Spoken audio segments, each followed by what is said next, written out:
Yamanje sila endlini etrenda kakhulu sinensizwa lapho umfoka amagaye yakamaphumulo ekuyiyona eyakhe umuzi phansi kwebridge la kumasipala weTheku. Thake ngivakashele ke namhlanje ngizozwa nje kabanzi ngalesi sakhiwo nokuthi kwenzakalani la ikhulumele sekukuningi ke nje ukukhuluma lokho esikhuluma ngendlela esicabanga ngayo kodwa namhlanje sizotshela wena ngqo Magaye ukuthi kwenzakalani.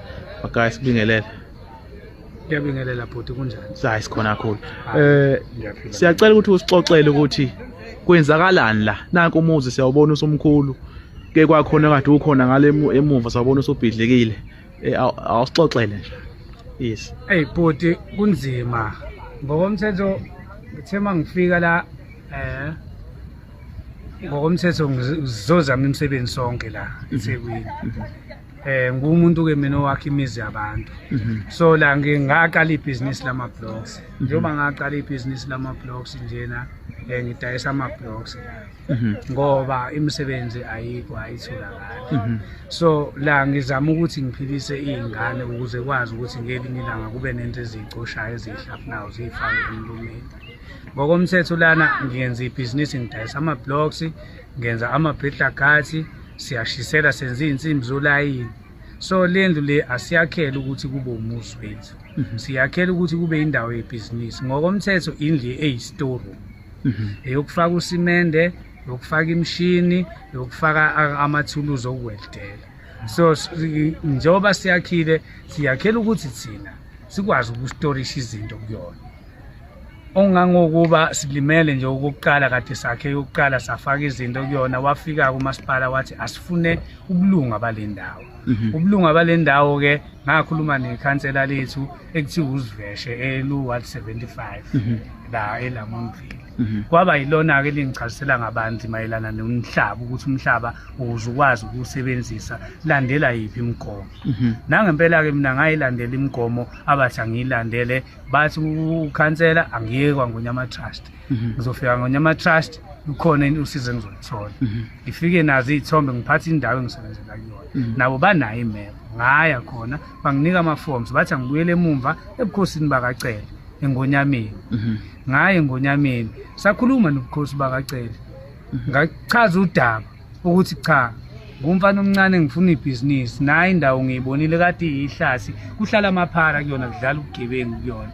Ngafike ngayicleana yabo. Manje ngiyacela ukuthi ningivumele ubulunga kubona ukuthi le ndawo ngikwazi ukuyisebenzisa.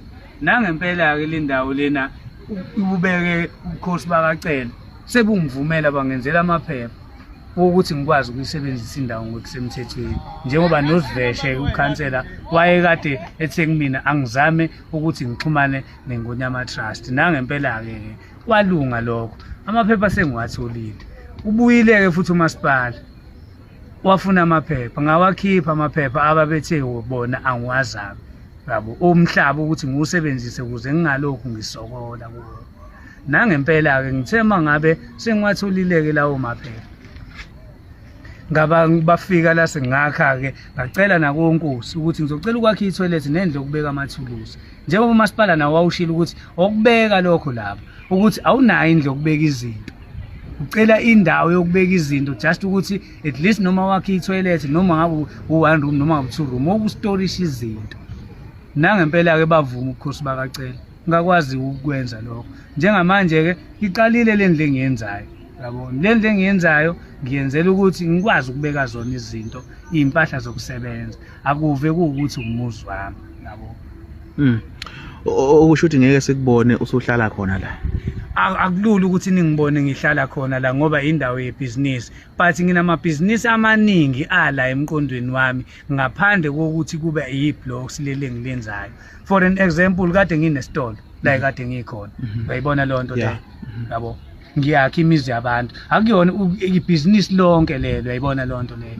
Akuve ukuthi njoba nje ngakha ama blocks sengiphelele ama blocksini mhlambe ngelinye ilanga niyofika ngenze enye into but enebhizinisi njengoba nencwadi yami ibhaliwe ukuthi indawo yebhizinisi ayibhaliwe ukuthi indawo yomuzi wami even kumafomu lawo engawayisa kwaNgonyama Trust nasebukhosini bakacela abhaliwe ukuthi indawo yebhizinisi hayi ukuthi umuzi wami.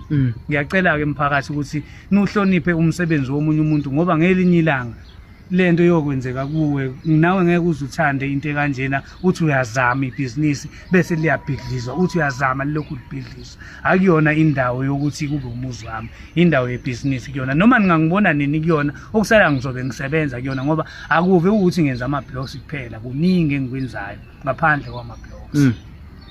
Le yandlu leya phansi kwebridge yabhidlizwa singakanani indleko wangena kuzona yabhidlizwa oba indlu yabhidlizwa umasipala wacela ukuthi ibhidlizwe ngoba yakhelwe phansi kwebridge indleko zayo ngicabanga ukuthi zangikhosta about 17 to 18,000 imali nje plus ama blocks umuntu owakha ngoba na umuntu uma ezosebenza uyakhokhelwa yabo so ngikubala yonke le nto.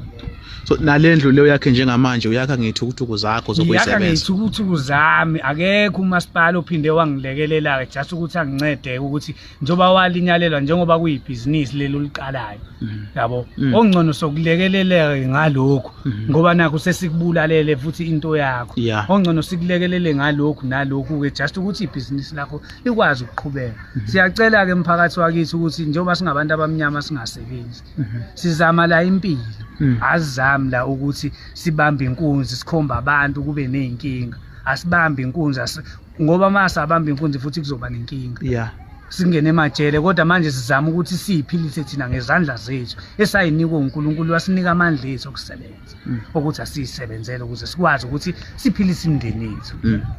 Bonga Magaya. Yabonga. Sibuke le ndawo uMagaya uthi indawo yokusebenza le akona umuzi nansi ibukeka kanjena nakho ngemuva la akwabhidlizwa khona eqaleni wayakhe la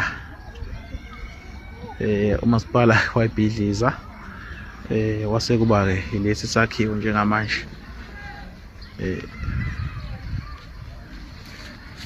sisibone iso lesi